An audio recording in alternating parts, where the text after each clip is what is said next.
Oke, saya Ignatius Haryanto. Saya dosen jurnalistik di Universitas Multimedia Nusantara.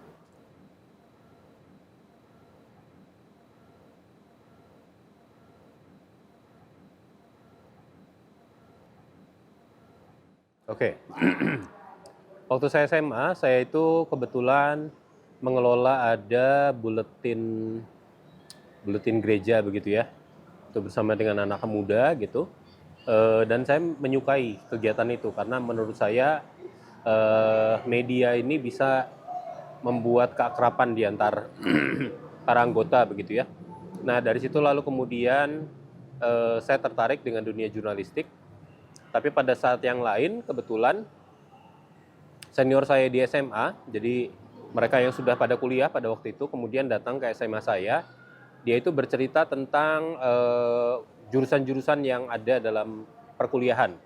Nah, salah satu senior saya itu dulu adalah berkuliah di Universitas Indonesia di FISIP, Fakultas Ilmu Sosial dan Politik, dan di situ ada jurusan Ilmu Komunikasi.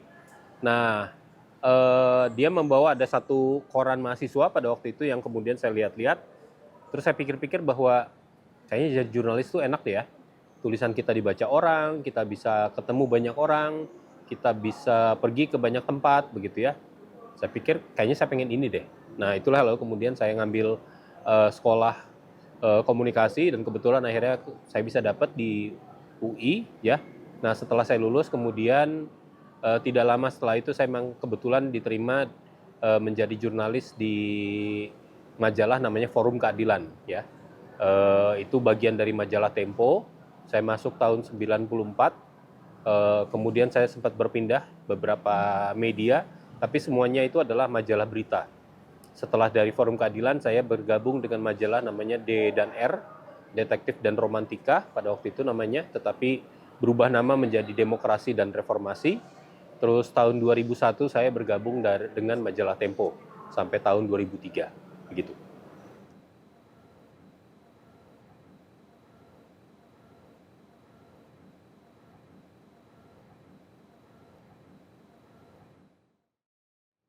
Ya, pekerjaan jurnalis jadi total kalau boleh dibilang mungkin saya menjalaninya sekitar 10 tahun ya. Tapi setelah itu kemudian saya merasa bahwa saya pengen mendalami sesuatu hal lebih jauh dan dari situ saya menjadi peneliti media. Saya tahun 94 bersama sejumlah teman mendirikan satu lembaga namanya Lembaga Studi Pers dan Pembangunan. Saya pernah menjadi direktur di situ tahun 2007 sampai 2014. Dan dalam periode itu lalu kemudian saya dapat panggilan dari Kompas yang meminta saya untuk menjadi salah satu anggota ombudsman. Ombudsman sendiri di Kompas sudah ada sejak tahun 99 dan saya mulai diajak itu sekitar tahun 2008 gitu ya. Dan sampai sekarang saya menjadi ombudsman di Kompas. Tugas ombudsman itu apa? Tugas ombudsman itu adalah kita memperhatikan kualitas produk dari harian Kompas, sembari juga kemudian kita membicarakan hal-hal lain di luar dunia keredaksian ya, yang terkait dengan misalnya perkembangan isu tentang teknologi, bicara tentang etika gitu ya, selain kita membicarakan secara khusus misalnya liputan-liputan yang dilakukan oleh Kompas, baik itu misalnya bidang ekonomi, bidang politik, olahraga, liputan daerah, dan lain-lain seperti itu. Jadi hal-hal semacam itulah yang kita bahas. Memang selama ini Ombudsman itu bersifat internal, jadi memberikan masukan kepada redaksi, tapi sejak tahun 2023 awal ada kesepakatan baru bahwa kami para Ombudsman di Kompas itu bergantian setiap bulan menuliskan hasil diskusi kita di Forum Ombudsman di halaman 1 harian Kompas, begitu.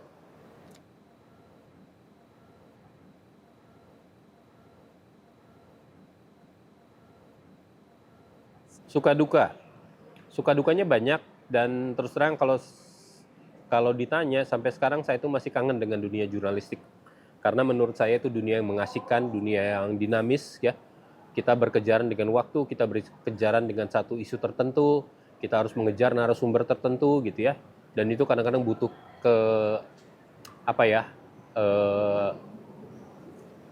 Kita perlu cerdik ya, kita perlu pintar untuk menangkap momen-momen tertentu gitu ya. Yang saya ingat itu salah satu contoh adalah misalnya di satu waktu saya dapat tugas untuk mewawancarai beberapa menteri-menteri bekas Orde Baru begitu ya. Dan pada waktu itu ada 3 orang menteri saya kontak untuk satu topik liputan tertentu. Masing-masing bekas menteri ini saya hubungi begitu ya. Tapi ternyata kemudian tanpa sepengetahuan saya, rupanya mereka saling berkoordinasi juga satu sama lain. Dan kemudian ketika salah satu menteri itu sudah memberi waktu saya untuk bertemu, tiba-tiba saya menyadari bahwa di dalam ruang pertemuan itu 3 menteri yang lain yang saya cari itu, 2 menteri yang lain yang saya cari, jadi total ada 3 menteri, ada di ruangan yang sama. Dan kebetulan memang topik pembicaraan kita sama begitu ya. Jadi saya wartawan sendirian berhadapan dengan 3 bekas menteri seperti itu. Untungnya saya mempelajari bahan-bahan yang dibutuhkan dan juga saya sudah mempersiapkan, jadi saya tidak grogi ya. Walaupun saya sendirian wartawan, kemudian 3 orang ini bekas menteri semua, tapi karena saya sudah menyiapkan bahan, jadi tidak sulit buat saya untuk mengikuti pembicaraan begitu ya, sampai lalu kemudian akhirnya saya lapor sama bos saya, ini 3 menterinya udah dapat semuanya sekaligus. Oke, udah langsung saya buat laporan. Nah itu salah satu yang mengesankan. Hal mengesankan yang lain juga saya kebetulan pernah meliput konflik ya, konflik di wilayah Kalimantan Barat, Kalimantan Tengah pada waktu itu. Dan memang cukup deg-degan karena itu pertama kali saya liput konflik begitu ya. Walaupun mungkin tidak sangat dalam saya lakukan, tetapi minimal itu menjadi pengetahuan buat saya, menjadi pengalaman buat saya pergi ke satu tempat yang waktu itu cukup mencekam gitu ya. Jadi misalnya pada waktu itu saya naik bis dari Pontianak menuju ke Sarawak, itu di tengah jalan kita dicegat oleh anak-anak muda yang pakai pedang panjang sekitar 1 meter begini, dan mereka sedang mencari musuhnya pada waktu itu. Nah itu cukup mengesankan, tetapi anak-anak muda ini memang hanya mencari musuhnya, jadi dia tidak mengutak-utik orang-orang lain, begitu kira-kira.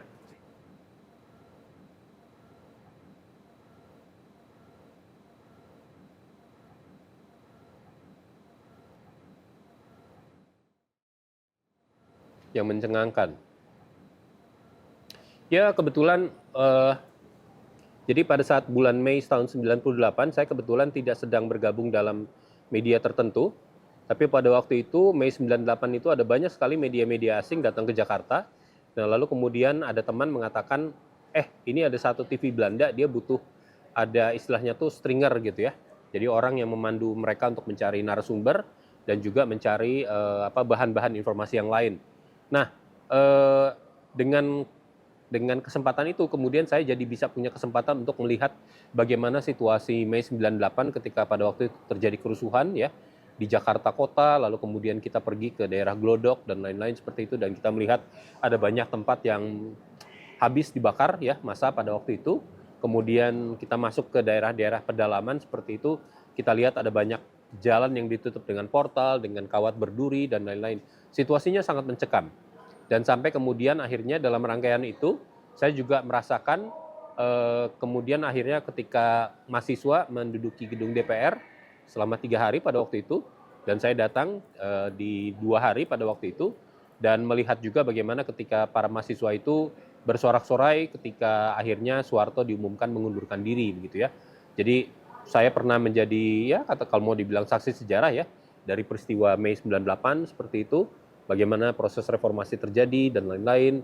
Dan sebelum-sebelumnya juga situasi memang sangat mencekam, informasi berseliweran ya, tidak jelas, banyak ketidakpastian dan lain-lain. Jadi hal semacam itu yang muncul. Gitu.